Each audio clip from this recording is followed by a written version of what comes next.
Over 5,000 years ago, in the vast steppes of what we now call Ukraine and southwestern Russia, there lived a people who will forever change the genetic, cultural, and linguistic history of Eurasia, the Proto-Indo-Europeans. But who were they? Could they have been the Yamnaya, the Kordadwar culture, the Anatolians? Truth is that when we talk about the Proto-Indo-European, we're not talking about a lost nation or a forgotten civilization. Proto-Indo-European is a reconstructed language, not a specific people. So don't picture a king with a crown and a spear shouting speeches in an ancient tongue. It was more so like a mosaic of communities that share linguistic roots and to some degree, genetic ones. The Yamnaya culture flourished around 3300 to 2600 BC in the vast Pontic Caspian steppes. Their lives revolved around herding, especially horses and cattle. They moved around with their two-wheel carts, built temporary camps, and buried their dead in enormous tumuli called kurgans, which is where the name Yamnaya comes from, meaning of the pits in Russian, which also gives way to another one of their names, the pit grave culture. But let's say that what really makes the Yamnaya famous, oh hello there, is not their carts or their massive tumuli, but rather this microscopic thing called DNA, which has often been manipulated by some people to fit into their racial biases. You know, national socialist people, so I don't have to say that word.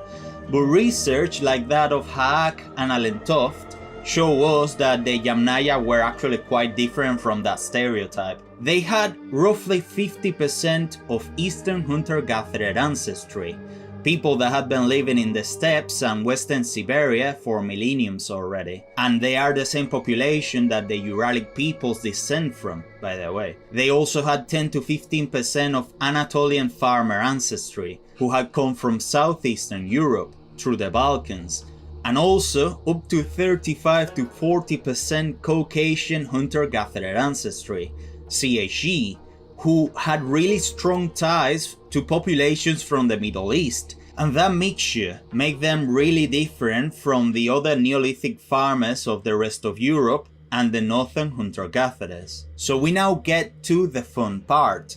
How did these famous steppe people that shaped so much of our heritage actually look like? They were taller than most Neolithic Europeans, around 175 to 180 meters for men, who were robust, with broad bones and strong muscles. Most of them had brown or black hair. The blonde hair did exist within them, but only in 10 to 15%, mostly inherited from the northern hunter-gatherers. So it wasn't a tribe of purely blonde people after all. Light eyes, blue or green, were relatively common, a lot more than blonde hair. 50% of them had light eyes and the other 50% had dark. Their skin definitely tended to be lighter than that of the Anatolian farmers, but still varied. 60 to 80% had fair skin, white people basically, but 20 to 40% had olive or brown skin. So long story short, they were no uniform race, like the Austrian painter fan club wanted us to believe.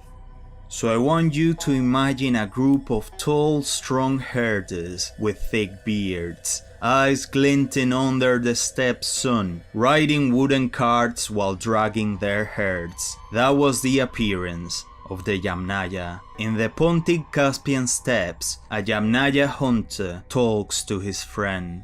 "Look brother, this cart has two solid wheels pulled by horses. The envy of the entire steppe." Yeah, until it gets stuck in the mud, a wheel breaks, and we're stranded in the middle of nowhere. But we'll fix it with leather and wood. I wouldn't be surprised if it doesn't work. Then we'll just say it's an experimental design and pretend it was intentional.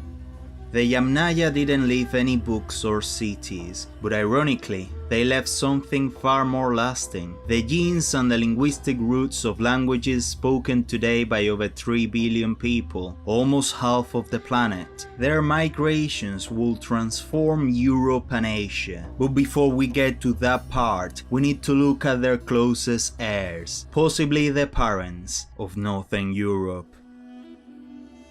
While the Yamnaya galloped across the steppes, another interesting story was unfolding just northwest from them, one that mixed the genetic toughness of nomadic herders with calm traditions of local farmers. This gave rise to the corded ware culture, flourishing roughly between 2900 and 2350 BC. Its name comes from something seemingly simple, the practice of decorating pottery with cords, pressing them into wet clay. But behind those pots was more than decoration. There was a clash of worlds. The corded ware people were living genetic proof that Europe's history is pure mixing. According to studies by Christiansen and Larsen, and again Haak, thank you for your work Haak, love you Haak, among others, the corded ware population appears to have emerged from a mixture of the Yamnaya migrations from the steppe, European Neolithic farmers, descendants of people who had arrived from Anatolia centuries before, the ones who first brought agriculture to Europe actually, and tiny traces of Western hunter-gatherers who were already there. The result was a new population, initially around 70 to 75% Yamnaya and 25 to 30% Neolithic farmers, though proportions varied by region and period. Imagine Northern Europe DNA as a stew. The Yamnaya brought horse meat and fermented milk, while the local farmers already had wheat, cheese, and wine. And obviously, the appearance of the corded ware wasn't identical to that of the original Yamnaya. Their genetic mix also changed the way they looked. Blonde hair was much more common than among the original Yamnaya, 30 to 40% of them. The rest mostly brown or dark. The skin was on average lighter than the Yamnaya, 70 to 80% fair-skinned. The rest were darker. In Northern Europe this trend intensified, paving the way for the light features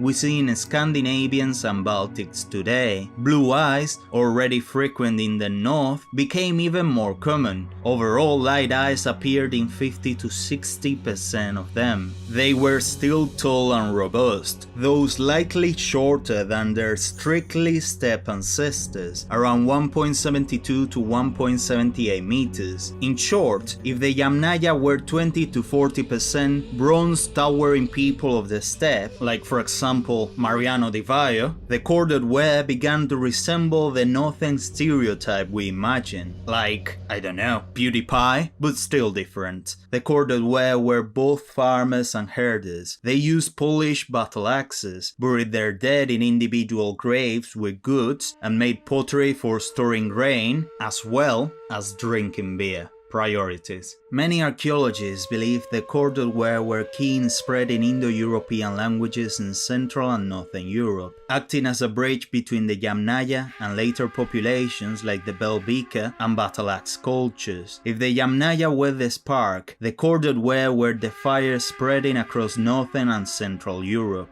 Meanwhile, back on the steppes, the Yamnaya hear about their northwestern cousins.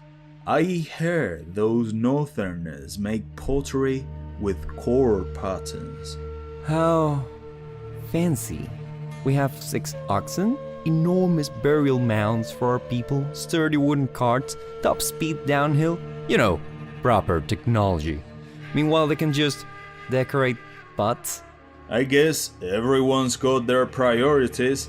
I'd rather be remembered for all my fancy tools, not a mere vase with lines.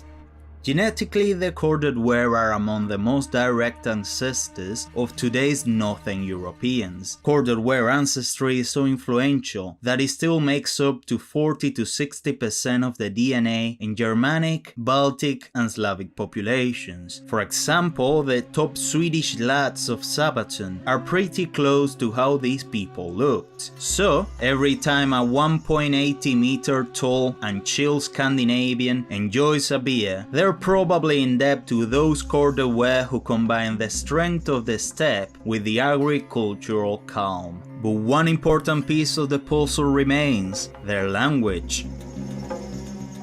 So far we've talked about people, tombs and genetics, but what really gives the Yamnaya and the corded ware a special place in history is their language, Proto-Indo-European. And what exactly is that after all? Proto-Indo-European wasn't a written language, it is a reconstructed language, rebuilt using a method that might seem insane at first glance, but in reality is pure logic, the comparative method. For example, in Latin, pater means father. In ancient Greek, pater also means father. In Sanskrit, from ancient India, Peter also means father. Linguists noticed that these words were too similar to be a coincidence. With dozens and dozens of comparisons, they reconstructed the original Proto-Indo-European word as something like pater. Piece by piece, word by word, they rebuilt a language that was never written down, yet today is considered the ancestor of languages as diverse as Gaelic, English, Russian, Greek, Hindi, Persian, Spanish, and Dominican. Oh wait, that's actually not a language. But funnily enough, this reconstructed language also tells us about the lives of the people who spoke it. Here are some key Proto-Indo-European words. Hegwos, horse, source of Latin ecus and Sanskrit ashva, mete, mother, decemptis, 10, water, water, also udaka in Sanskrit. If they had a word for horse, they probably domesticated horses. If they had a word for cart, they knew the wheel. And if they had numbers, they could count livestock without losing track. Proto-Indo-European was probably not a uniform language, but rather something like a dialect continuum. Imagine the steppe like a sea of independent communities, each one of them speaking with different accents and dialects, yet still able to understand each other. Like when a Madrilenian meets a Portuguese and a Catalan at a party. They might speak different languages, yes, but in reality, it only takes a handful of pints before they can understand each other. Over time, these variations split into different branches: Germanic, Slavic, Greek, Indo-Iranian, Celtic, eventually leading to over 400 modern languages. So technically, there wasn't a single identical Proto-Indo-European spoken everywhere, but a spectrum of dialects that later grew into a very large family tree. On the steppe, Anteros the hunter asked himself some heavy questions. I wonder, how will our descendants speak? What are you on about now, Anteros? Think about it, Clewidus. What if long in the future our descendants in the southeast, west and north speak similar languages and try to figure out where their tongues came from? Nah, nonsense. Nobody's going to study how we spoke. Maybe not, because they'll be very confused about whether we said egwos or hegwos for horse. It'll be very funny when they find out that we actually said both. That sounds like a they problem. And now comes one of the most intense debates in archaeology and linguistics. Who were the actual original speakers of Proto-Indo-European? In the past, it was believed to have formed between Anatolia and the Caucasus. Many agree it was merely the language of the Yamnaya, who carried it to Europe and Asia during their migrations. Others suggest it might have formed earlier, in contact between the people of the steppe and Caucasus populations. But as you can guess, we cannot point to a single tribe as Proto-Indo-Europeans, at least not yet. As I said before, they were more like a widely spread linguistic community, sharing roots and words, yes, but never having a state, a nationality, a flag, a mascot, a national sport, a useless king, an even more useless prime minister. I think you got me the first time. And just as it spread across prehistoric lands, Proto-Indo-European gave rise to languages spoken by 46% of the planet's population today.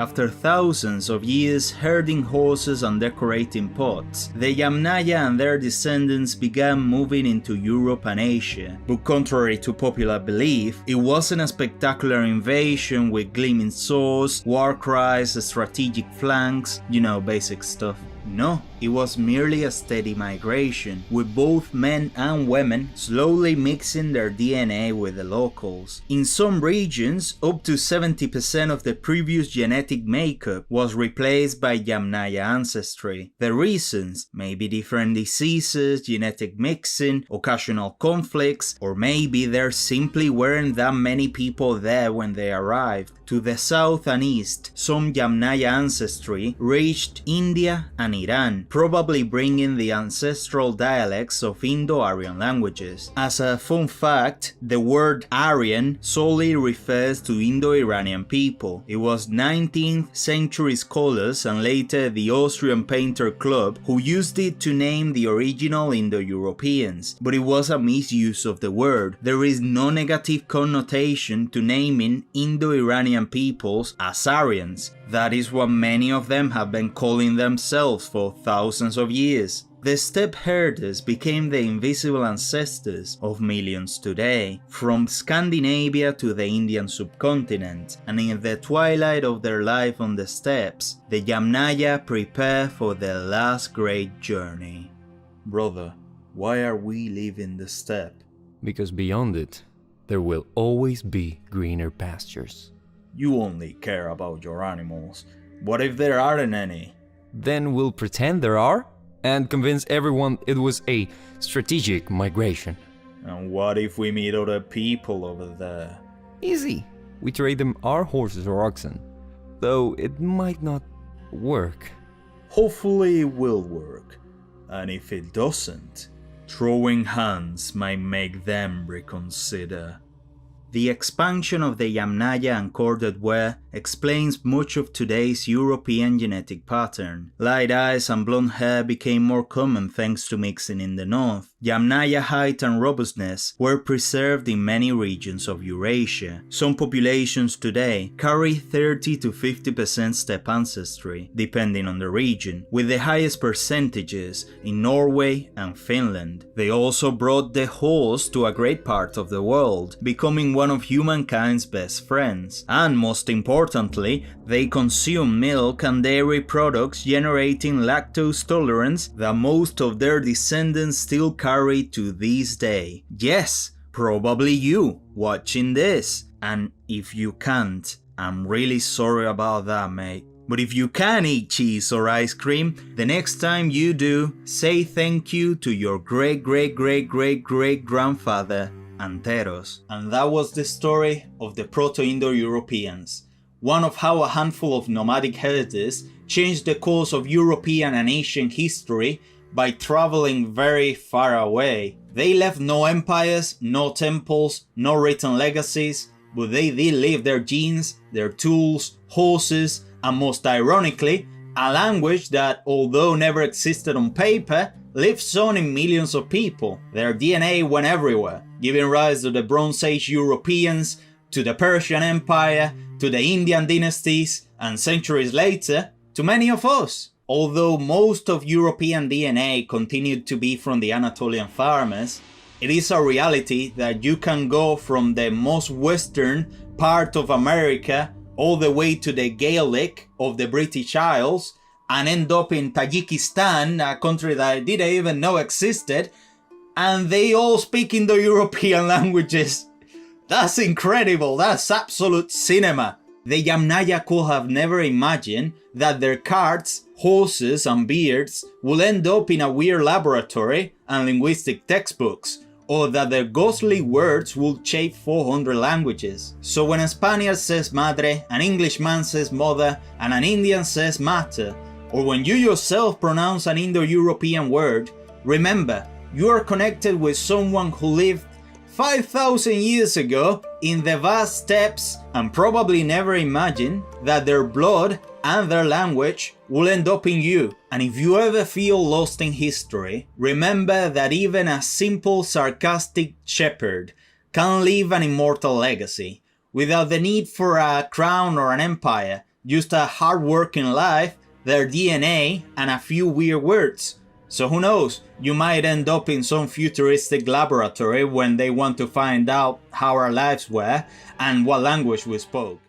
Ooh, prehistoric Europe. Long before the medieval kingdoms, the empires of the age of gunpowder, or the invention of communism, was a world where hunting and gathering were the only means of survival for small groups of humans, until one legendary group arrived, bringing with them agriculture and some of the most important civilizational practices to Europe.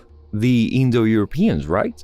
No, not the Indo-Europeans. We've got a bit of a problem with the Proto-Indo-Europeans. They tend to hog all the spotlight in Eurasian prehistory, because for many, claiming descent from the stereotypical Aryans gives them some petty external validation. In reality, it was the Anatolian farmers who changed things around. They reshaped the landscape and paved the way for Europe to become the cultural continent we know today. So, get ready to hear about the first proto-civilizations of Europe, maybe the most fascinating prehistory I could possibly tell you about. And the guy who you spoke is Hantili the Hittite. He's an original character of the channel, and he will be with us in the following videos.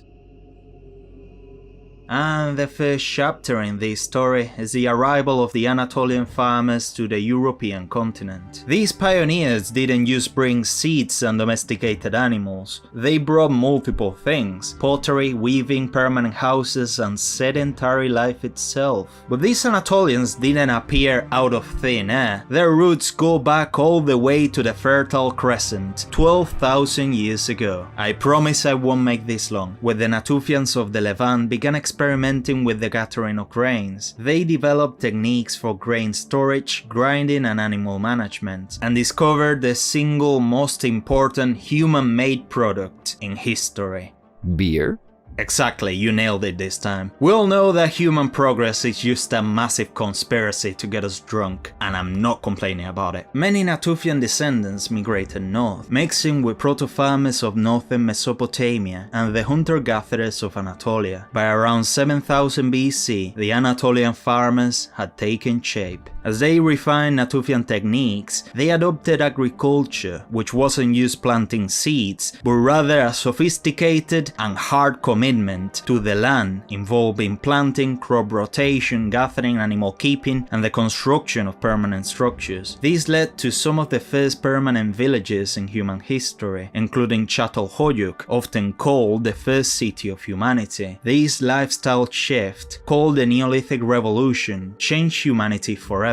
From Anatolia, they began migrating into the Balkans, bringing wheat, barley, lentils, and domesticated animals such as goats, sheep, and cattle. They introduced village life to the continent, slowly forming a network of loosely connected cultures we now call the Old Europe. Let's go south. In Thessaly, Greece, we find Sesklo, one of the earliest well-documented agricultural settlements in Europe. Dating back to 6800 BC, their specific rectangular houses, ovens, painted pottery, and community planning clearly reflect this Anatolian heritage, being reminiscent of Çatalhöyük itself. Sesklo's pottery shows geometric patterns and stylized human figures, probably functional, but also ritual in nature. Nearby, the site of Dimini emerged 2 millennia later, with complex architecture and early urban planning, defined streets, plazas, and communal spaces, showing a growing sense of cooperation and social coordination. Because agriculture, animal domestication, and long-term settlement made life far more communal than individual, leading to the foundations of what will one day become the Greek civilization. Now we go to the north, around 6300 BC, in the Danube gorges of Serbia, we find Lepenski Vir, a fascinating transitional site where local hunter-gatherers began absorbing elements of farming culture arriving from the south, from places like Sesklo itself. Its trapezoidal stone houses, among the first permanent buildings in Europe outside of the southern Balkans, mark humanity's growing desire to settle down. Its bizarre fish-human sculptures, with mysterious faces and bodies, show that spirituality and art remain central. Fish bones, shells, and architectural remains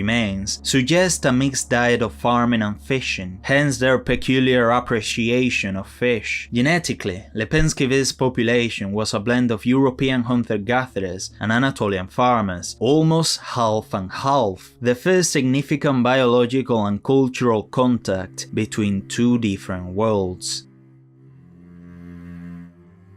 Between 5700 and 4500 BC, a great culture flourished along the Serbian Danube, the Vinča, named after its largest and best-known site near Belgrade, Serbia's capital. Their settlements were dense, streets, plazas and homes were carefully planned, showing a high level of social organization. The Vinča were a balanced mix of Anatolian farmers and local hunter-gatherers, a blend that fostered both technological and cultural innovation. Their diet combined advanced Anatolian farming with river fishing, local hunting and animal husbandry, a diverse and sustainable way of life. The men averaged 1.70 meters tall, the women 1.61, a bit taller than most early European farmer groups, apparently due to their diet. Contrary to what some might think, many Vinča settlements were well defended, equipped with obsidian knives, polished axes, spears, bows and arrows, everything you need to keep invaders out. So no, they weren't some peaceful flower-loving society. Use the average decent community you wouldn't want to mess with without a plan. Something to appreciate about the Vinča is their art and symbolism. Clay figurines, decorative items, and painted pottery with geometric and human designs, showing that they valued both function and expression, perhaps even religious symbolism. And their most mysterious feature is the Vinča proto-writing system. The oldest examples related to it are the Tartaria tablets around 5000 BC, which show engraved symbols on clay, bone and stone, systematically repeated across what is now Serbia, Bosnia, Hungary, Romania and Bulgaria. It doesn't seem to represent a full phonetic language like Sumerian cuneiform, but the symbols suggest record keeping, possibly for accounting, rituals or ownership. It wasn't a proper writing system yet, but still several steps ahead of nearly every other prehistoric society of their time. Wait, Jan, that would make them into a civilization, right? Good question. I love that question.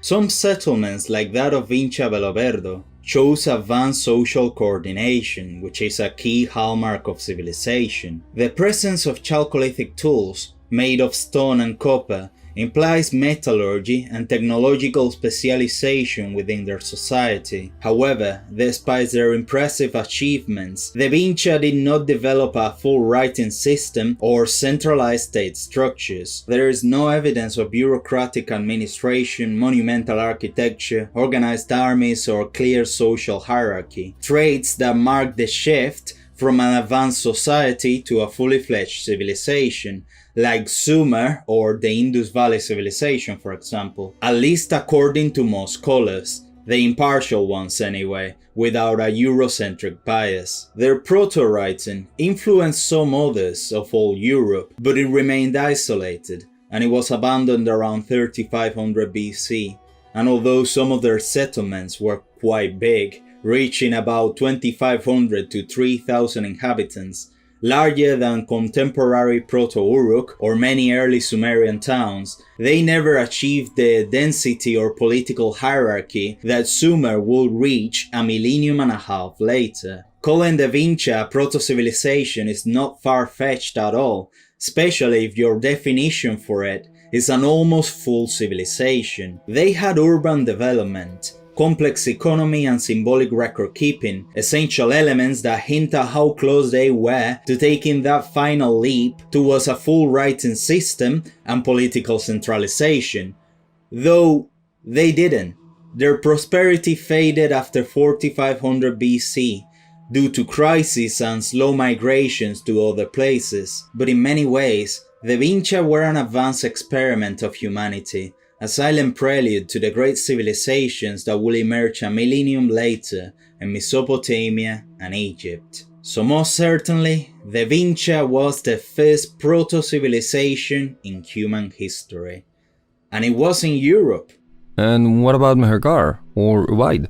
No, they both reached that level later. By 4800 to 4500 BC, Mehergar was still an agricultural settlement with metallurgy, and the Ubaid had temples and social hierarchy, yeah, but they lacked the proto-writing, scale, and specialized economy that the Vinča did have. Still, All of them were fascinating and advanced human cultures. Why do we have to carve everything we do, like our neighbors from the north? Not a symbol in sight, just people living in the moment. You don't get it.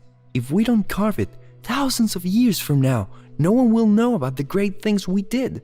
And how the hell are they supposed to know what our symbols even mean? You're quite right.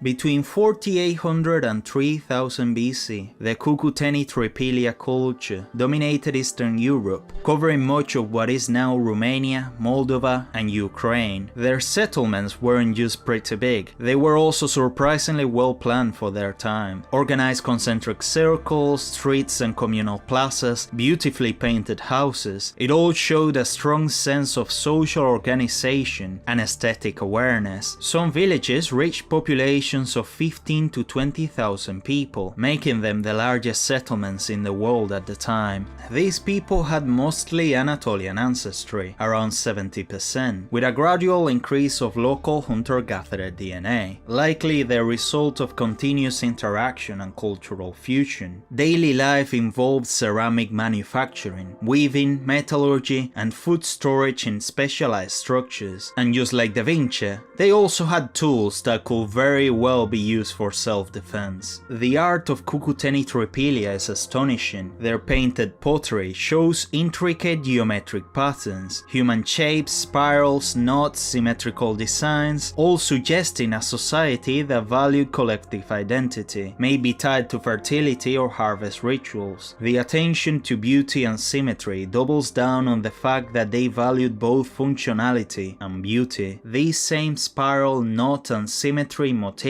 will later reappear across the old European agricultural sites, and even among later Germanic, Celtic, and Nordic peoples. While there is no direct evidence of descent from the Cucuteni art style, they probably at least shared a common ancestor. Also, the swastikas, which weren't exclusively property of the National Socialist Party, they also show up in many other European cultures, but also all around the world. Asia, Middle East, Africa, they are most likely a natural expression of the human sense of beauty. Toward the end of the culture, contact begins with the steppe hunters, not the Yamnaya, but the Proto-Indo-Europeans of the Serenyi stock. Their influence was still limited at the time, but it was a prelude to major genetic and cultural changes to come. Finally, the Yamnaya migrations, together with an economic and climatic crisis around 3000 BC, brought about the decline of the Cucuteni Tripilia and many other great cultures of all Europe. And I'll have to say this again, the Yamnaya weren't the violent barbaric conquerors that many like to imagine, because they're often portrayed as this unstoppable horde charging through Europe and burning everything in their path like the Huns or the Mongols did. But in reality, violent contact with the early European farmers was actually relatively rare. Most of the evidence points at a gradual migration, cultural exchange, and assimilation. Now, about the whole "they were strong because they drank milk" thing, well, sort of, but not quite. They did rely heavily on milk, yes, but not because it made them superhuman, but rather because the steppe's harsh climate made agriculture nearly impossible. Their soils were poor, rainfall was unpredictable, and their farming technologies were extremely primitive compared to those of the farmers in the Balkans or Anatolia. So they turned to what they did best, herding animals and then learning how to digest milk as adults, which only gave them a real advantage in comparison to the Eastern hunter-gatherers. And of course there's that famous myth that the Yamnaya arrived, stole the women of the farmers, and wiped out the men. Now, the genetic evidence does show a bit of a male bias in the early waves, more steppe Y chromosomes replacing those of Neolithic farmers. So early on, it's true that Yamnaya men traveled to the west alone, without the women, and mixed more with farmer women than the other way around.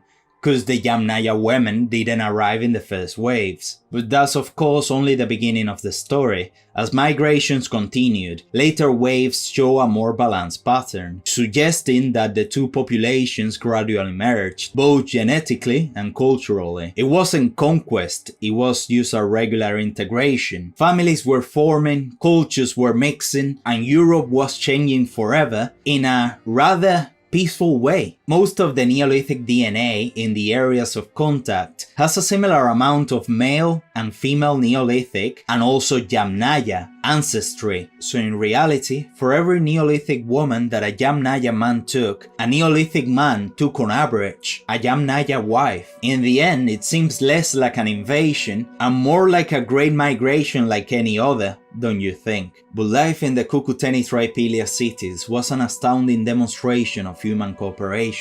People working together in the fields, tending animals, crafting, performing communal rituals, all pointing to complex social organization. Their advanced villages, art, and life show that the Cucuteni-Triphylia weren't just trying to survive at this point, but also to create and enjoy a beautiful world.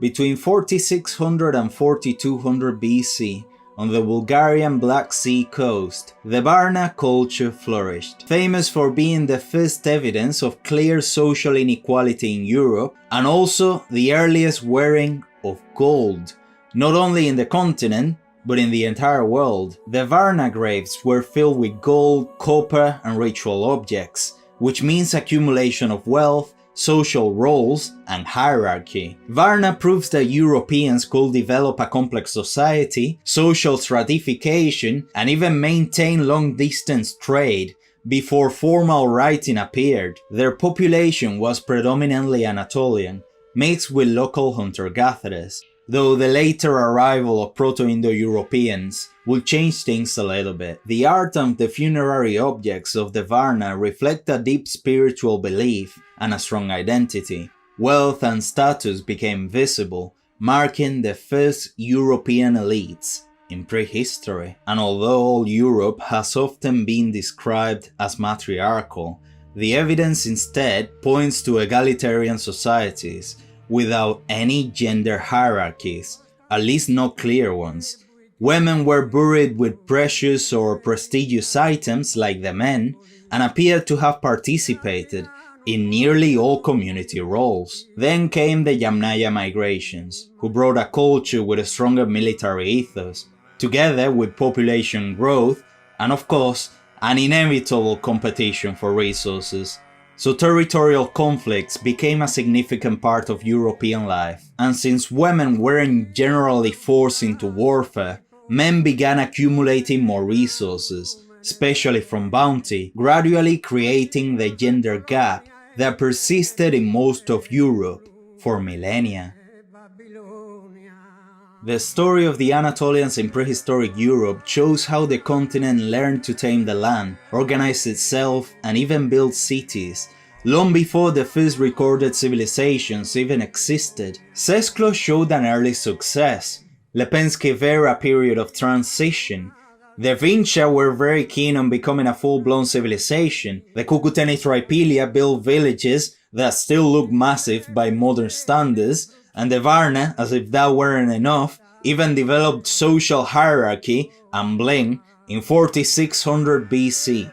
The Neolithic farmers, the descendants of the Anatolians, played a fundamental role in England's prehistory. They built many of the famous megalithic monuments, especially Stonehenge, showing a very advanced astronomical knowledge for their time. And genetically, their legacy lives on. According to studies like the one you see on screen, modern English people retain between 37 and 40% of Neolithic farmer DNA, coming from all of their migrations, including the later ones, the Belbicas, who were half Neolithic in DNA, then the Celts were about 40% Neolithic, the Anglo-Saxons were also 40% Neolithic. The Romans were about 70%, etc. And let's not forget modern Turkey, Anatolia itself. Even today, contrary to popular belief, most of their DNA is not Turkic, but still 60 to 70% Neolithic pharma. What you're seeing on screen now is a Turkish school from the 1990s. Notice how their facial features aren't very different from Greeks, Italians, Spaniards, Latin Americans, or even some British. They all share that familiar look. From Anatolia through all Europe, across the Mediterranean, and even reaching Britain, the echo of the parents of Europe.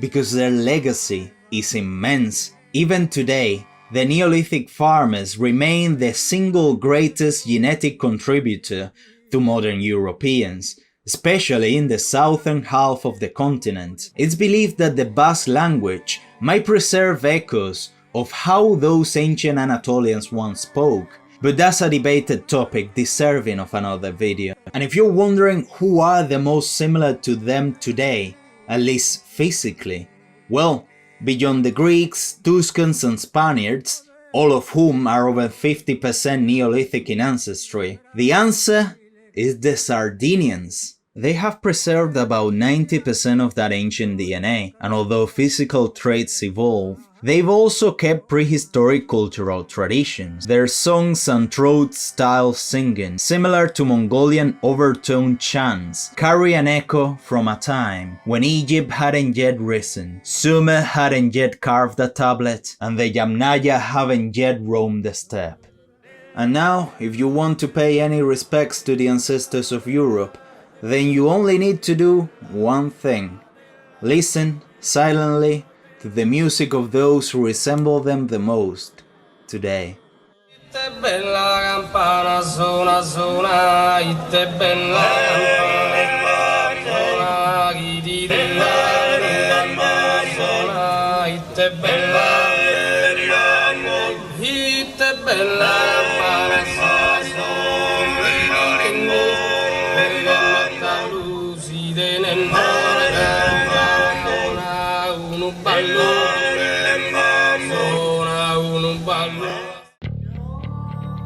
Aryans. When you hear that word, quite understandably, the first thing that comes to mind is a very specific leader of the Second World War and large-scale crimes committed for ethnic reasons. But Aryan, or rather the word Arya, first recorded in Sanskrit, meaning honorable, noble, or one of us in a civilizational or social sense. Originally meant something completely different before its reinterpretation in the 18th century, for those who spoke the languages and practiced the customs of the people who, over millennia, became the true Aryans, mean far more than that to us. They were people living close to copper mines, with advanced fortifications and the best horses one could ask for. Because today we're talking about the first Aryans, the Sintashta and the Andronovo. The Sintashta lived between 2100 and 1800 BC in the southern Urals, descending from earlier Indo-European groups that already practiced metallurgy, such as the Poltavka, pastoralists and tamers of archaic horses, which looked a bit more like donkeys to be fair, and the Abachevo, from whom they inherited part of their metalwork, pottery and architecture, and indirect genetical influences from the corded ware culture, being much more related to the Yamnaya genetically. They didn't move all the way to the Urals out of curiosity, but to settle near fertile fields as well as copper mines, which greatly strengthened their metallurgy, the source of their tools and most importantly, weapons, which, judging by the frequent conflicts in the region, seemed to be quite essential. They lived in circular or oval settlements, such as Archaim and Sintashta, the site that gave them their name, built with pillar frame techniques and defensive walls up to 6 meters high. These were strategically placed on river plains, guarding mineral and food resources during periods of competition and climatic stress. The Sintashta developed advanced horse breeding and training techniques, producing strong, fast animals ideal for light chariots and riding, which will slowly spread throughout the entire world, to the point that almost every single modern horse descends from the Sintashta stock, apart from a fair amount of horses of Mongolia, which descend from those of the Botai culture from northern Kazakhstan. Their early burials were unusually rich for the time: large metal goods, advanced weapons like spearheads and battle axes, horse harnesses, animal sacrifices, and spoke wheels, the first of this kind in the entire planet, lighter and therefore faster. Most scholars consider them the inventors of the war chariot, that is, a chariot specifically designed for light and fast combat, because the Sumerians technically had war chariots with archers 300 years earlier, though those were heavier and slower. But the only parts that have survived to this day are the wheels. Because of the presence of those wheels in warrior tombs, it is evident that they were some form of chariot associated with the warrior elite. We simply do not know exactly what they look like. Their metallurgy progressed into tin bronze, the golden looking bronze typical of all Bronze Age civilizations, though in their case, bronze alloys were more yellower and very likely to darken or redden through oxidation. Genetically, they were mixed and varied. According to reliable recent studies, the Sintashta were on average 50 to 60% Yamnaya, 20 to 30% Anatolian farmer, and the remaining 10 to 20% will either be Caucasus hunter-gatherer or Siberian depending on the individual, partially due to their contact with the Siberian people of the Amnia complex, one of humanity's earliest fortifications after Jericho. The genetic differences were strong from a side to another, so no single defined racial group to be found here. And finally, their society was a well-organized aristocracy, with clear evidence of warfare, structures destroyed and rebuilt repeatedly, seemingly due to violence.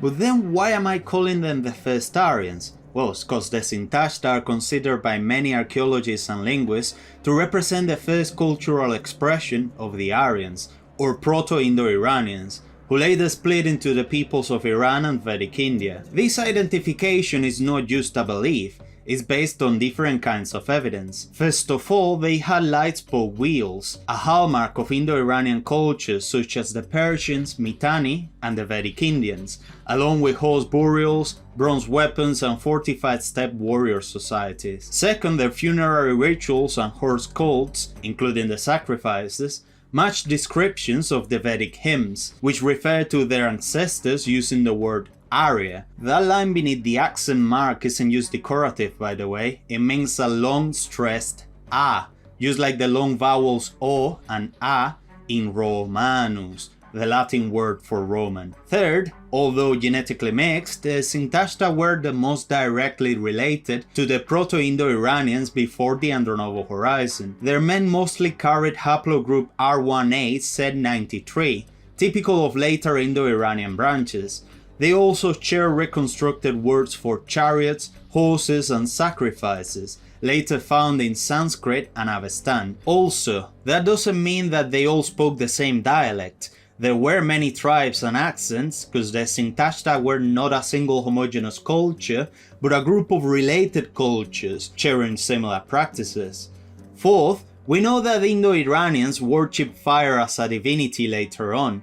This stopped being the case for Iranians with the birth of Zoroastrianism, but fire stayed as a core element of their culture, as seen in the fire of victory in the Temple of Fire of Yazd, Iran, which tradition says has burned continuously since 4070 AD, and there is also the sacred fire of the Parsis in Udvada, which was lit in 721 AD. But did the Sintashta also worship fire as a deity? At sites such as Archaim and Sintashta, archaeologists found clay and stone altars with ash, charcoal, and burned bones, sometimes human, near what might have been sacred enclosures. In Archaim, circular platforms show repeated fire use. In Sintashta, near chariot graves, there are layers of ash and animal offerings remarkably similar to Vedic fire altars described in their religious texts, the Agnihotra. These practices parallel later Indo-Iranian rituals, where fire served as the bridge between humans and gods, as in the Ashvamedha horse sacrifices,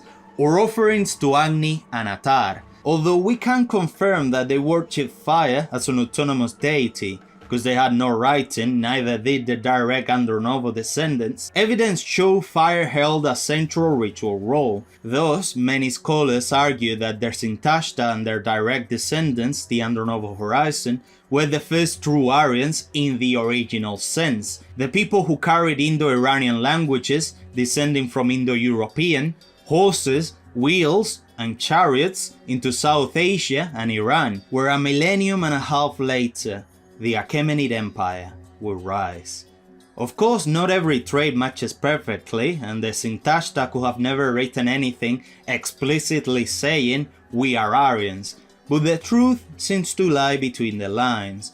Most of professionals in the matter agree that the Sintashta region fits best as the birthplace of the Aryan or Indo-Iranian cultural group, linguistically, genetically, and culturally.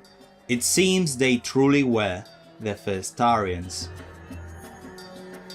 Towards the end of the Sintashta cultures, those of the Andronovo horizon begin to appear, and well, there were quite a few. The Petrovka culture in northern Kazakhstan, directly descended from the Sintashta, stood out for its complex fortifications and metallurgical workshops. Alakul in western Kazakhstan and the Urals consolidated the Sintashta system with standardized pottery and open settlements. Fyodorovka, reaching as far as the Yenisei River in Siberia, excelled in polished pottery and refined geometric decoration. Cherkasskul in the forest steppe of the Urals adapted the Andronovo system to the north, maintaining cultural continuity from the Fyodorovka. Mesovka, also in the Urals, combined pastoralism, agriculture and metallurgy with a mixed Indo-European and Ugro-Finnic genetic profile. Sargari in the Central Asian steppes preserved advanced metallurgy but had simpler burials. And finally, Begasidan-Dibai in central Kazakhstan stood out for its monumental cemeteries and marked the transition into the Iron Age.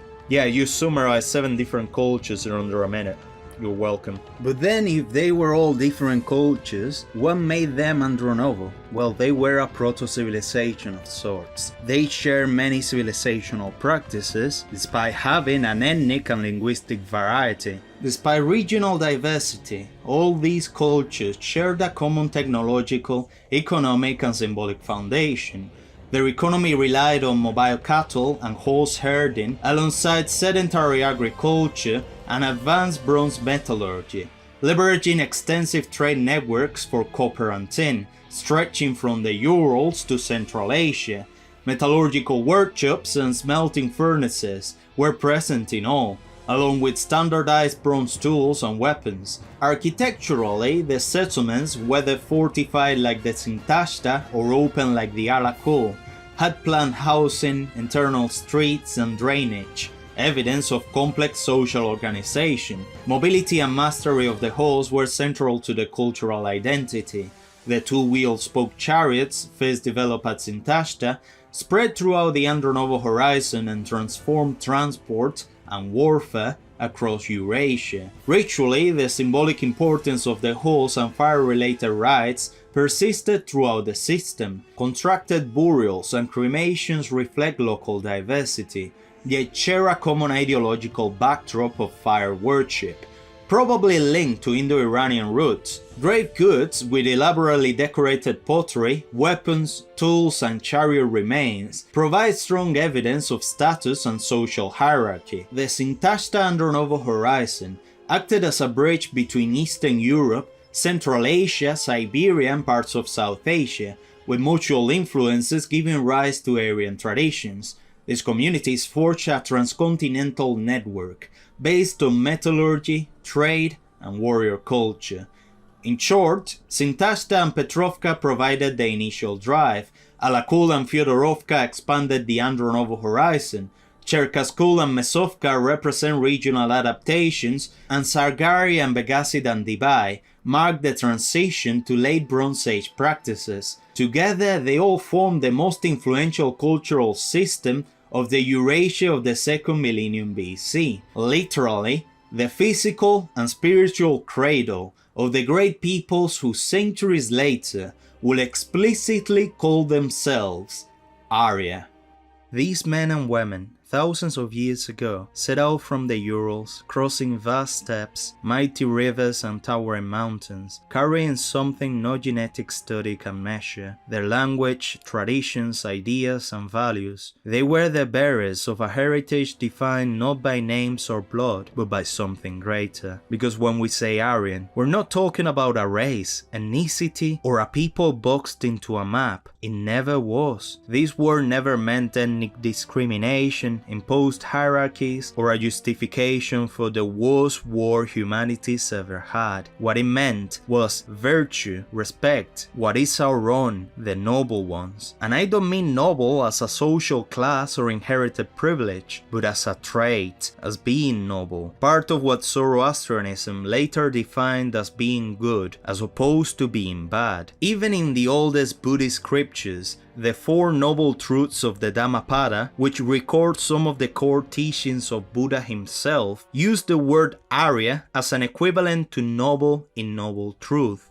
Because being Aryan, this sounds very wrong. Okay, just bear with me. Because being Aryan is not about seeking validation in a mythical, uniform race that never existed, because you've never achieved anything else in your life. Being Aryan is moving all the way to the Urals to mine copper only so you can defend your people with weapons, migrating to unknown lands to ensure food for your descendants, sacrificing your home and possessions for a better future, teaching others the value of virtues, honesty and nobility, and above all, it is the desire of becoming better, respectable, honorable, or noble. So whoever you are, whoever you descend from, I hope you can relate to that desire. Today, in remembering these men and women, we can reinterpret this polemical word, freeing it from historical misunderstandings and horrors. Their languages, culture, and genes were eventually passed to all of their Indo-Aryan and Iranian descendants, to the BMAC or Oxus civilization, northern India, Medes, Persia, Iran, Mitanni, Tajiks, Afghans, Kurds, lowland Nepalese, other Nepalese like Buddha himself, and partially the Azerbaijanis and Romani. Yes, the Roma are part Aryan. If you want to know who most closely resembles the Sintashta and Andronovo, at least physically, guess what? They're in the Central Asian lands that they migrated to. Who would have imagined? The Yagnovi, with close to 90% of genetic continuity. As you can see, they aren't a uniform ethnicity, but rather a mix. Then the Tajiks and Turkmens